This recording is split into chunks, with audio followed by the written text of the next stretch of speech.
आईनजीवी कल्याण corpus fund आईन 2020 जितेबले corona रे समस्ते हैरान हेले एपरिक आईनजीवी अर्थाभाव है से बार काउंसिल सदस्य माने एवं किछि वरिष्ठ आईनजीवी कॉर्पस फंड 2020 प्रणयन आरंभ करा एवं सेतेबेले विधिर व्यवस्था थिला 100 टंका कॉर्पस फंड वकीलनामा सहित टिकट आदाय करा जीवो से कॉर्पस फंड पैसा विभिन्न बेनिफिट दिया जीवो एटारे प्रश्न उठे ये विवाद थिला एवं किछि याकु प्रतिवाद करथिले तेणु आमे जेतेबेले काउंसिल आमर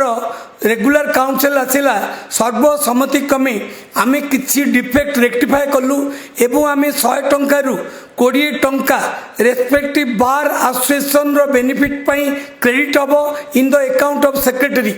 79 रुपीस आउट ऑफ 100 बेनिफिट हम से एडवोकेट मानकर कल्याण आपण हेल्थ कहतु आपणकर पेंशन कहतु आपणकर डेथ बेनिफिट कहतु बा एक्सीडेंटल बेनिफिट कहतु उदाहरणतः आमे वर्तमान जड़े आईनजीवी heart kidney cancer brain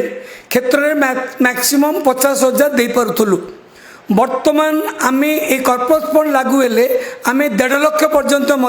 immediately दे परिबु आमे यंग पिला मानकु मान्यवर सर्वोच्च न्यायालय कहते आपण यंगस्टर मानकु स्टाइपेंड दिंतु एडुकेट करंतु प्रमोट करंतु आमे कॉर्पस फंड लागू करने द्वारा सबु बार रे आमे किछि आईनजीवी मानकु जो मानकर आवश्यकता अच्छी 5 वर्ष प्रैक्टिस भितर आमे तांकु स्टाइपेंड दबार विधि व्यवस्था रही तेणु एथिरे हमर अनुरोध है 100 टंका corpus fund ticket bar council मिलिबो ये व्यक्तिगत स्तर में कहीं नहीं पारे ना respective bar association bar council 100 टंका रे ही कॉर्पोरेट फंड टिकट नेबे मने करंतु गोटे बार 1000 टंका 1000 टा टिकेट नेला गोटे मासरे 1000 इंटू 100 1 लाख 20,000 इमिडिएटली तापर फास्ट वीक रे सेक्रेटरी अकाउंट को जीवो आउ जो 80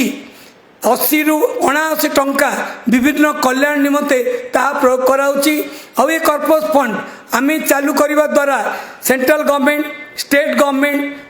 बार काउंसिल इंडिया एवं कहीं भी कंपनी कॉर्पस फंड रे अनुदान दे पारिबे से अनुदान को आमे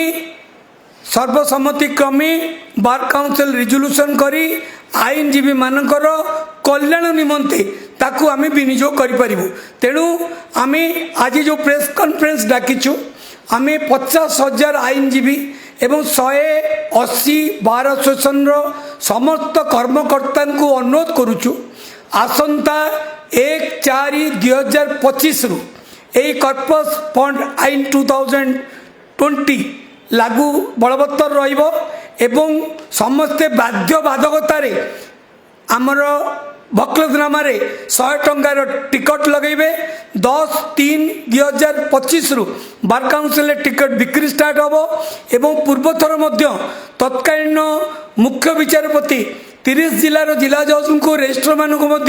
ऑफिशियल लेटर देते टू इम्प्लीमेंट एवं आमे मान्यवर चीफ जस्टिस एवं रजिस्ट्रार एवं डिस्ट्रिक्ट जज of all district along with revenue secretary along with all law officers through advocate general आमे ऑफिशियल लेटर दबु एटा मैंडेटरी वकीलनामा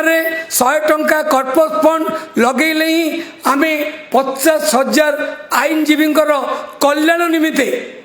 आमे ताकू विनियोग करि परिबा।